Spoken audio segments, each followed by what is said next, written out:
Have you ever trusted someone with your entire heart, only to discover they were plotting your destruction behind your back? What if those people were your own flesh and blood, the siblings you grew up with, the ones who promised to always protect you? My name is Sarah, and I'm about to share with you the most devastating and ultimately triumphant experience of my life, a story that will make you question everything you thought you knew about family loyalty. This isn't just another tale of inheritance disputes or greedy relatives. This is about betrayal so deep, so calculated, that it nearly cost me everything I had left in this world after losing both my parents. But here's the thing that nobody expected, least of all my siblings. One lawyer, one simple question about a date, and their entire conspiracy came crashing down like a house of cards in a hurricane. I still remember the exact moment when I realized what they were trying to do to me. It was a Tuesday afternoon, 3 months after we buried our mother. I was sitting in the kitchen of the house I'd lived in my entire life, the house where Mom had taken her last breath while I held her hand, the house filled with 40 years of memories, laughter, tears, and love. The autumn sunlight was streaming through the windows, illuminating the dust particles dancing in the air, and I was sorting through Mom's recipe cards, crying softly as I touched her handwriting, when my phone rang. It was my older brother Marcus, and the tone of his voice should have warned me immediately. There was something cold in it, something clinical and detached that I'd never heard before. He told me we needed to talk about the house, about the estate, about moving forward. Those words, moving forward, they felt like ice water down my spine.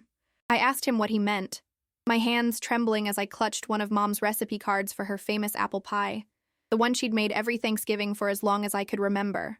Marcus said, and I'll never forget these exact words, that it was time for me to accept reality and prepare to find somewhere else to live. The confusion I felt in that moment was overwhelming. I couldn't understand what he was talking about. Our parents had left the house to all 4 of us siblings, with the explicit wish that I, as the youngest and the one who had given up my career to care for them in their final years, should be able to live there as long as I needed. It was in the will. It was in writing. It was their last wish. But Marcus, along with my sister Jennifer and my other brother David, had apparently decided that my parents' wishes didn't matter anymore. They wanted to sell the house immediately, split the money 3 ways, and if I couldn't afford to buy them out, well, that was my problem to solve. The casual cruelty in Marcus's voice when he said this still haunts me. This was the same brother who used to protect me from bullies in school, who taught me how to ride a bike, who promised at Dad's funeral that we'd always take care of each other. I felt my entire world tilting on its axis as the realization hit me like a physical blow. They wanted me homeless. My own siblings were willing to throw me out on the street to get their hands on their share of the inheritance faster. The grief of losing both parents within 2 years of each other was already crushing me, suffocating me under its weight, and now this betrayal felt like someone had reached into my chest and ripped out whatever was left of my broken heart. I couldn't breathe. I literally couldn't catch my breath as panic seized my lungs and tears streamed down my face. How had it come to this? How had the 4 of us, who had played together as children, who had survived family road trips and holiday dinners and teenage drama together, arrived at this moment where 3 of them could look at me and see nothing but an obstacle to their financial gain? I spent that entire night unable to sleep, staring at the ceiling of my childhood bedroom, the glow-in-the-dark stars I'd stuck up there when I was 12 still faintly visible in the darkness. I kept replaying every interaction with my siblings over the past few months, looking for signs I'd missed, warnings I'd ignored. The truth was, the signs had been there all along, but I'd been too consumed by grief and too trusting in the bonds of family to see them clearly. Jennifer had stopped returning my calls as frequently. David had become dismissive whenever I mentioned Mom's wishes about the house. Marcus had started talking about investment opportunities and real estate markets at the most inappropriate times, even at Mom's wake. But I chalked it all up to different grieving processes, different ways of coping with loss. I never imagined they were actually conspiring against me, meeting without me, planning how to circumvent our parents' will and force me out of my home. The next few weeks were a blur of confusion, fear, and desperate attempts to understand what was happening. My siblings had hired a lawyer, a sharp-suited man named Richard Blackwood who specialized in estate litigation. And suddenly I was receiving official legal letters at the house where I'd grown up, the house where Mom had died in my arms just months earlier. The letters were cold, impersonal, filled with legal jargon that made my head spin and my heart race with anxiety. They claimed that the will was ambiguous, that the provision allowing me to stay in the house was unenforceable, that my parents had been unduly influenced in their final years, specifically by me, the daughter who had sacrificed everything to care for them. Can you imagine the pain of that accusation?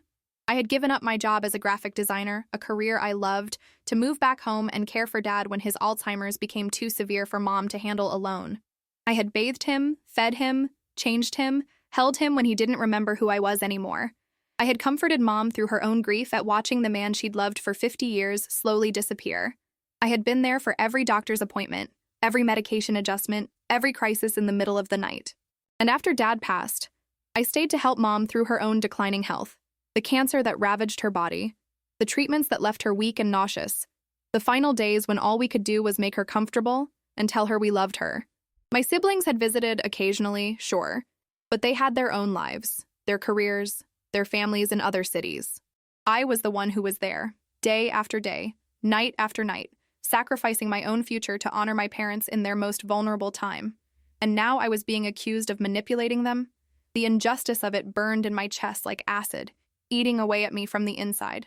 I cried myself to sleep most nights when I could sleep at all, mourning not just the loss of my parents, but the loss of the siblings I thought I knew. I felt so alone, so abandoned, so utterly betrayed. The house that had always been my sanctuary now felt like a prison, every room echoing with memories that had turned bittersweet, every photograph on the wall a reminder of a family that no longer existed in the way I'd believed it did. I didn't know what to do. I didn't have much money saved, having spent years as an unpaid caregiver. I couldn't afford to hire a lawyer who could match the expensive attorney my siblings had retained. I felt trapped, powerless, watching as everything my parents had wanted for me was being systematically dismantled by the very people who should have been protecting their legacy. Have you ever felt that kind of helplessness? That sense that the world is crushing you and there's nothing you can do to stop it? It's a darkness that seeps into your bones, that makes you question whether fighting is even worth it anymore. I came dangerously close to just giving up, to signing whatever papers they put in front of me and walking away from everything. But something inside me, some stubborn spark that refused to be extinguished, kept whispering that this wasn't right, that Mom and Dad wouldn't want me to surrender without a fight, that their last wishes deserved to be honored even if their other children had forgotten what honor meant. That's when I met Elizabeth Chen, and looking back now, I can honestly say that meeting her was the moment everything changed, though I had no idea at the time just how dramatically she would alter the course of my life. I'd been referred to her by a friend from my old job, someone who'd heard about my situation and mentioned that Elizabeth specialized in estate law and sometimes took cases pro bono when she believed in the cause. I almost didn't call her because the thought of explaining my humiliating situation to yet another person, of laying bare my family's dysfunction to a stranger, was nearly unbearable. But desperation has a way of overcoming pride, and I finally picked up the phone on a gray morning when I'd received yet another threatening letter from my sibling's attorney. Elizabeth's office was in a modest building downtown, nothing like the gleaming high-rise where Richard Blackwood worked. And when I walked in for our first meeting, I was struck by how warm and welcoming the space felt.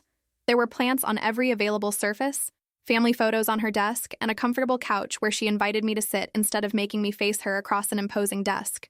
She was younger than I'd expected, maybe in her early 40s, with kind eyes behind stylish glasses and a gentle smile that somehow made me feel like maybe I wasn't completely alone in this fight.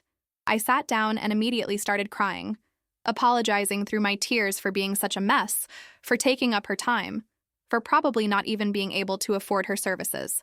Elizabeth handed me a box of tissues, waited patiently for me to compose myself, and then said something I'll never forget.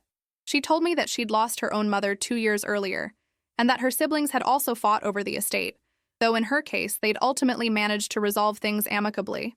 She said she knew exactly how it felt to grieve a parent while simultaneously dealing with family conflict, and that she'd seen too many cases where people's final wishes were ignored because of greed or resentment or old family wounds that had never healed. She said she'd review my case for free, and if she thought I had a legitimate claim, she'd take it on a contingency basis, meaning I wouldn't pay her unless we won. The relief I felt in that moment was so intense that I started crying all over again, but this time they were tears of hope rather than despair. I spent the next 2 hours telling Elizabeth everything, showing her copies of the will, explaining the provisions my parents had made, describing the years I'd spent as their caregiver, and detailing every interaction I'd had with my siblings since this nightmare began. She listened intently, taking notes, occasionally asking clarifying questions, her expression growing more serious as I talked. When I finished, she sat back and looked at me with an intensity that was almost unnerving. She asked me if I was absolutely certain I wanted to fight this, warning me that estate litigation could get ugly, that my siblings would likely say terrible things about me, that it would be emotionally draining and potentially expensive if we lost. I didn't hesitate. I told her that my parents deserved better than having their wishes ignored, that I deserved better than being thrown out of my home by people who were supposed to love me, and that I was ready to fight no matter how hard it got. Elizabeth agreed to take my case, and over the next several weeks, she dove into the details with a thoroughness that amazed me. She requested documents, interviewed witnesses who'd known my parents, and carefully analyzed every aspect of the will and the claims my siblings were making. She was particularly interested in the timeline of events, asking me repeatedly about specific dates and trying to establish exactly when certain things had happened. At the time, I didn't fully understand why she was so focused on this, but I answered every question as completely as I could, digging through old calendars and emails to provide accurate information. Meanwhile, the pressure from my siblings and their attorney was increasing. Richard Blackwood had filed a formal petition to have the will contested on the grounds of undue influence, alleging that I had manipulated my parents in their vulnerable state to secure a more favorable arrangement for myself. The accusation was so absurd, so completely contrary to everything I'd actually done, that I almost laughed when I first read it, except there was nothing funny about having your character assassinated by people who knew the truth. They claimed I had isolated Mom and Dad from their other children, that I had poisoned their minds against Marcus, Jennifer, and David, that I had used their dependency on me during their illness to control their decisions. It was a complete fabrication, a malicious rewriting of history designed to justify their greed. Elizabeth assured me that these kinds of allegations were common in estate disputes, that my siblings' attorney was using a standard playbook to try to invalidate the will, but that didn't make it hurt any less to read those words on official legal documents.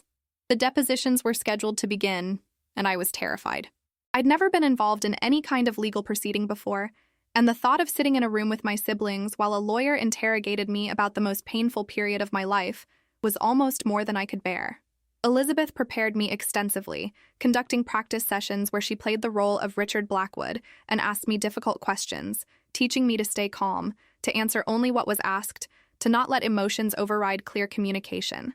She told me that my honesty and the truth of what had actually happened would be my greatest assets, and that I needed to trust that justice would prevail if we presented the facts clearly. I wanted to believe her, but doubt kept creeping in during the sleepless nights before my deposition. What if the lawyer was too clever for me? What if I said something wrong that damaged my case? What if the judge believed my siblings' lies over my truth?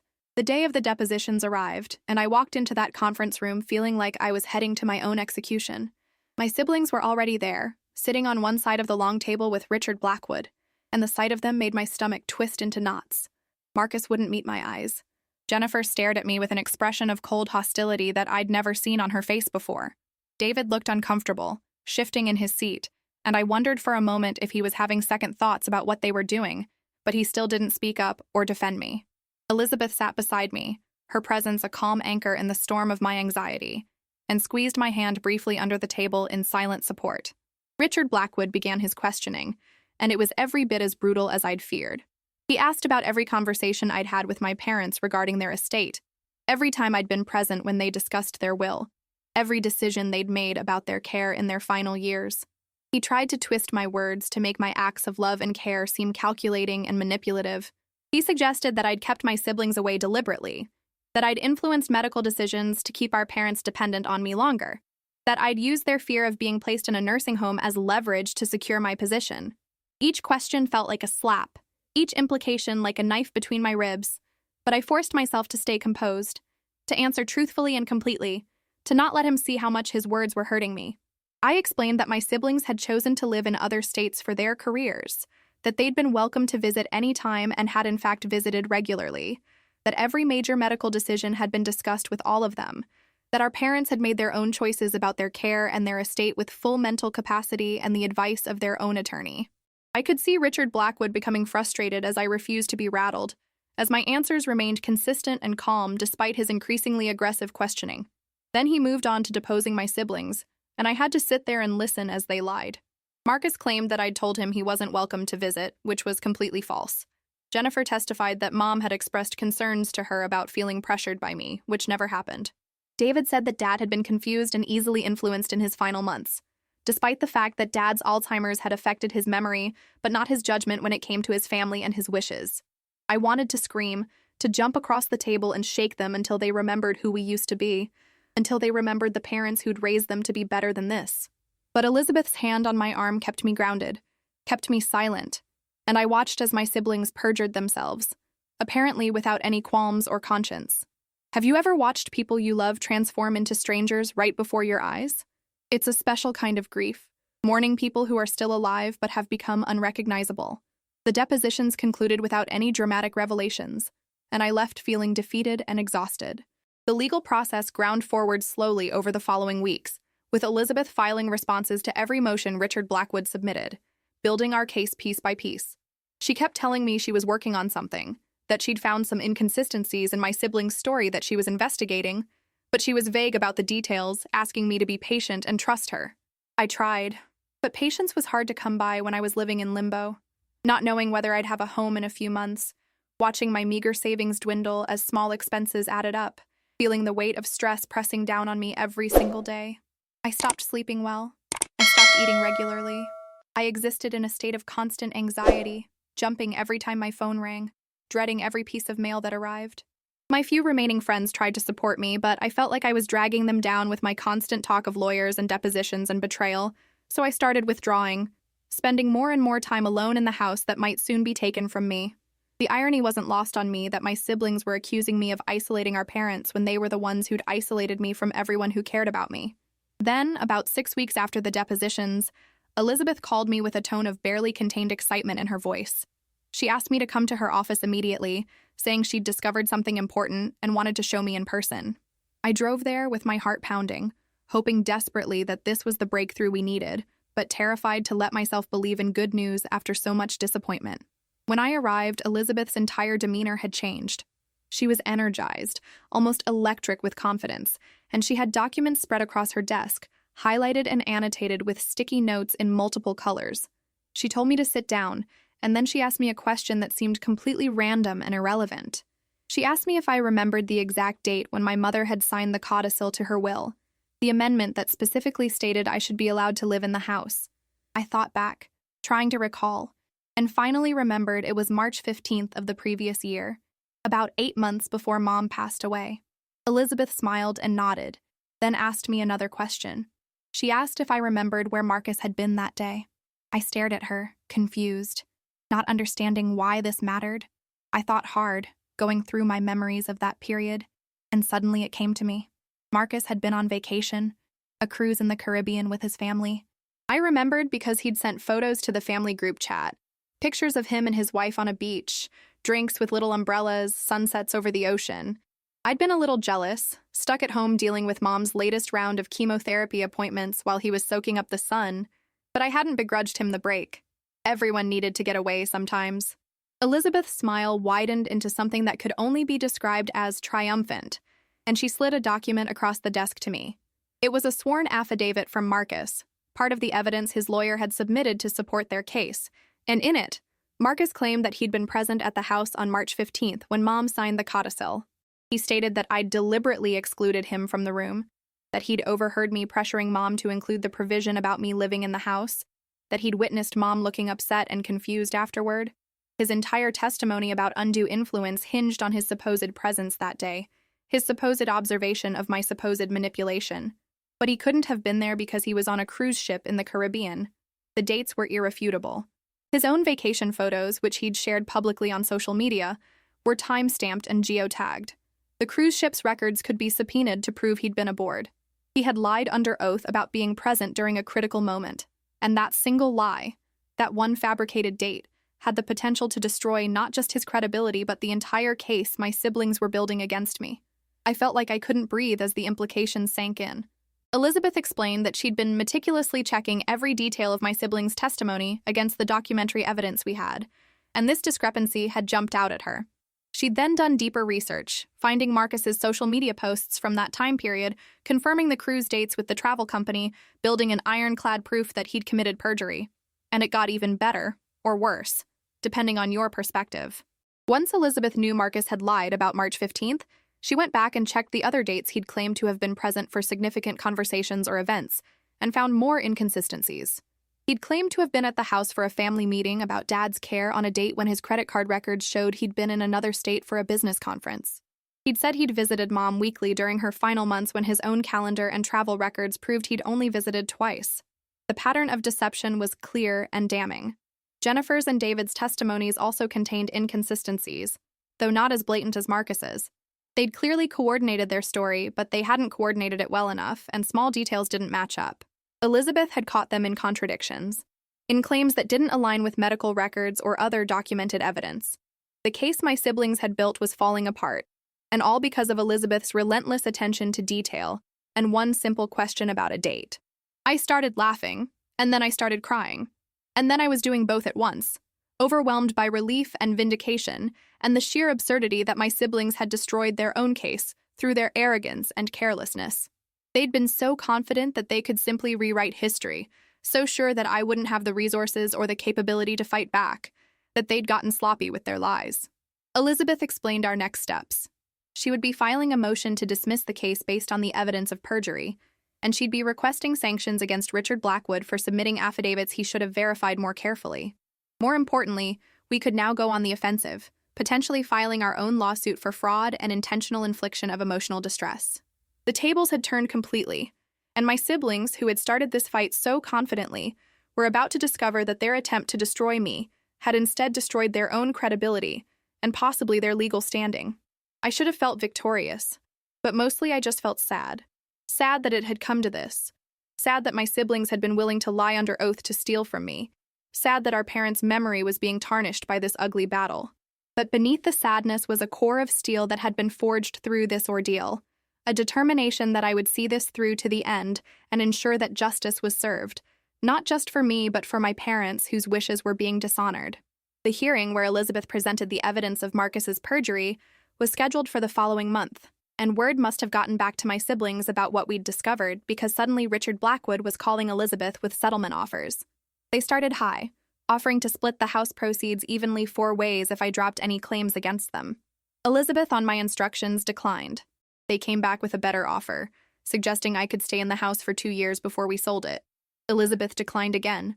With each rejected offer, I could imagine the panic growing on the other side, the realization dawning that they'd miscalculated badly and were now in serious legal jeopardy. Richard Blackwood tried one more time, offering to drop the case entirely and honor the original will if I would sign a waiver releasing them from any liability for their actions.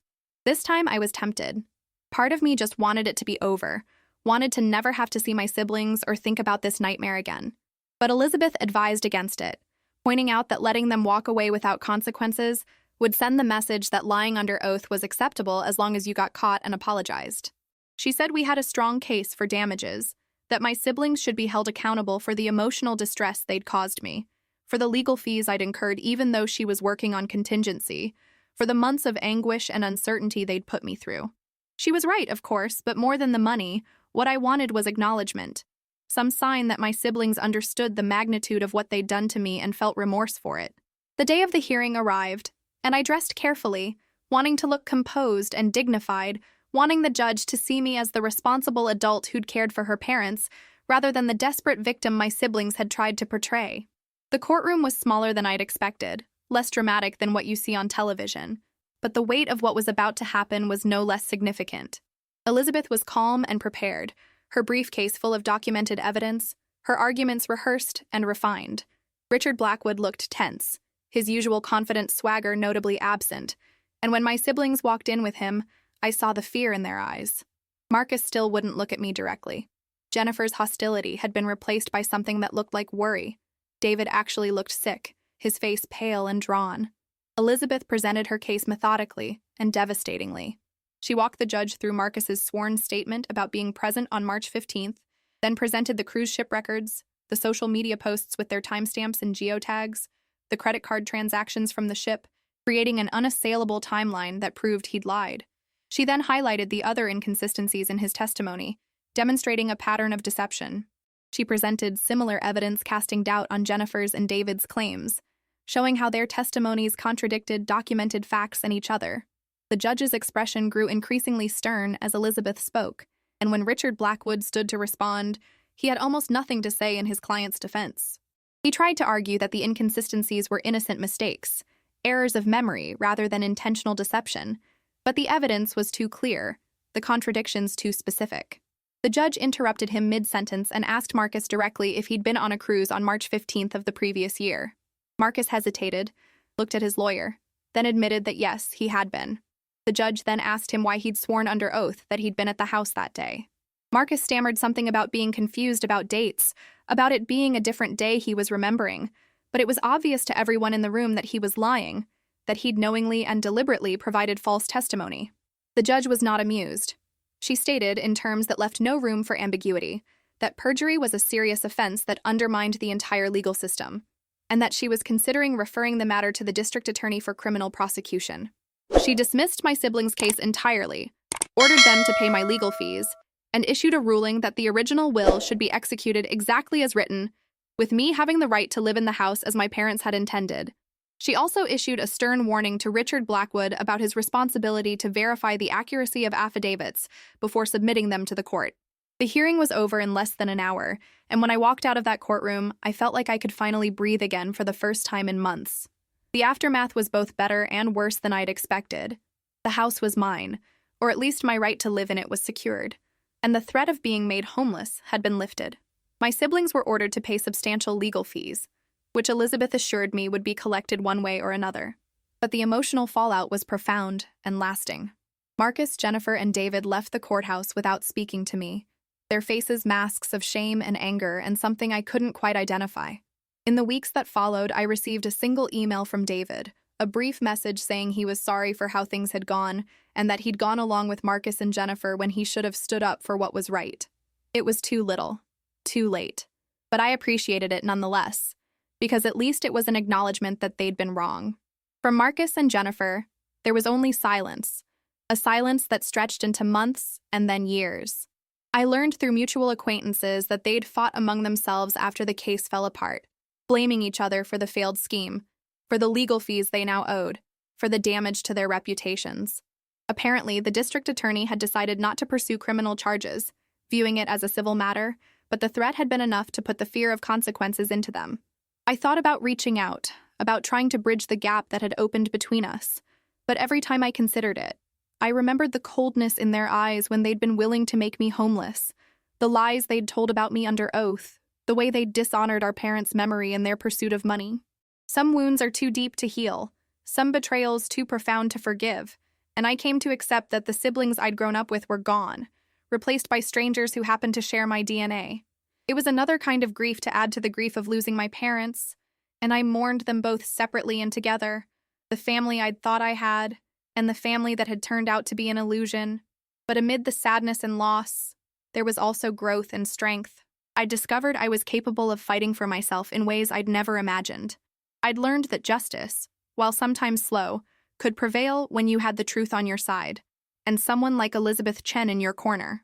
I'd found that I could survive betrayal and come out the other side, scarred but not broken, wounded but still standing. The house stopped feeling like a prison and started feeling like home again, a place where I could heal and begin to rebuild my life. I repainted my parents' bedroom, turning it into a home office where I slowly rebuilt my graphic design career, taking on freelance projects, rediscovering the creative passion I'd set aside during the years of caregiving. I started therapy to process the trauma of both losing my parents and being betrayed by my siblings.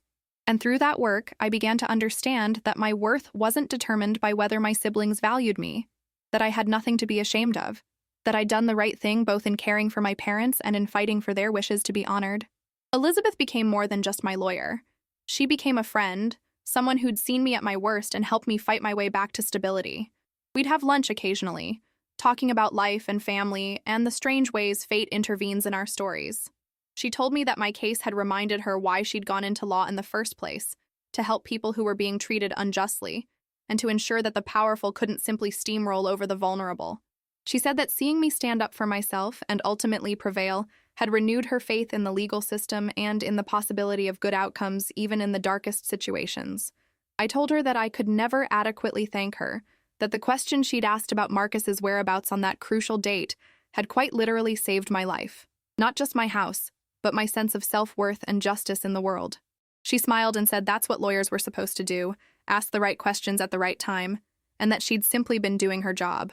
But we both knew it was more than that she'd gone above and beyond, that she'd cared about the outcome not just professionally, but personally. As time passed and the acute pain of the legal battle faded, I found myself reflecting on what the experience had taught me about family and loyalty and the importance of fighting for what's right. I thought about how easy it would have been to just give up, to sign away my rights and walk away from the conflict, and how different my life would be now if I'd made that choice. I'd be living somewhere else, probably in a small apartment I could barely afford, cut off from the home where my most precious memories lived, always wondering if I'd been a coward for not standing up to my siblings. Instead, I was here, in the house where I'd grown up, where my parents had loved me and raised me and spent their final days, and I'd honored their wishes despite tremendous pressure to do otherwise. That knowledge gave me a sense of peace that no amount of money could have purchased, a certainty that I'd been true to myself and to the people who'd mattered most in my life. I also learned that sometimes the people you think you know best can surprise you in the worst possible ways, but that there are also people like Elizabeth who can surprise you in the best possible ways. Strangers who become allies, professionals who become friends, helpers who appear exactly when you need them most. The question about a date, such a simple thing, had unraveled an entire conspiracy and exposed the truth. It made me think about how the smallest details can have enormous consequences, how careful attention and thoroughness can be more powerful than any amount of aggressive legal maneuvering. My siblings had underestimated me, and they'd underestimated Elizabeth, assuming that we wouldn't have the resources or the capability to challenge their narrative effectively. Their arrogance had been their downfall, and there was a certain poetic justice in that. Now, several years later, I still live in the house, and I've made it fully my own while still honoring my parents' presence in every room. I've added my own touches, my own memories, building a life that's mine rather than just existing in the shadow of what was lost. I've reconnected with old friends and made new ones, joining a local art collective where I teach graphic design to beginners, finding joy in passing on skills and creativity to others. I've even started dating again, something I thought might never happen after the trauma of the past few years. And while it's scary to open my heart to the possibility of being hurt again, I'm learning that vulnerability is the price of connection, and that isolation, while safe, is a kind of death all its own. I think about my siblings sometimes, wondering where they are and what they're doing, whether they ever think about me or feel any regret for what they did. I've heard through the grapevine that Marcus got divorced, that the stress of the legal battle and the financial burden of the legal fees contributed to problems in his marriage. I don't take any pleasure in that news, but I also don't feel particularly sympathetic.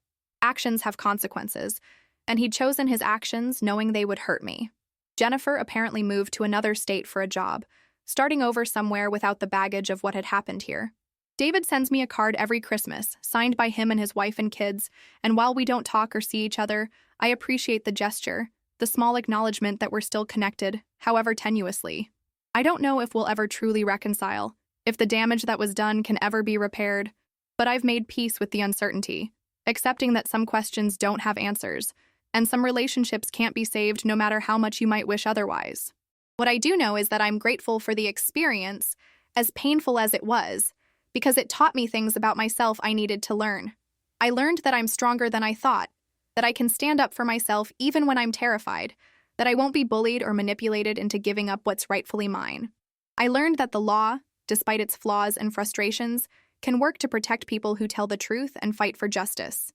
I learned that there are good people in the world like Elizabeth, who use their skills and expertise to help others not just for money, but because they genuinely care about right and wrong. And I learned that family isn't always about blood, that the people who truly care about you are the ones who show up when things are hard, who believe in you when others doubt, who ask the right questions at the right time, and help you find your way through the darkness. So here I am today, living in my childhood home, honoring my parents' memory by being the person they raised me to be, someone who values integrity and honesty and standing up for what's right even when it's difficult. The house is mine now, not because I schemed or manipulated or lied, but because my parents wanted me to have it, and because I was willing to fight when their wishes were challenged. Every morning when I wake up here, I think about them, about the lessons they taught me, about the love they showed me even in their final difficult years. And I think about that one question Elizabeth asked about a date, about how something so small and seemingly insignificant became the key that unlocked the truth and saved everything.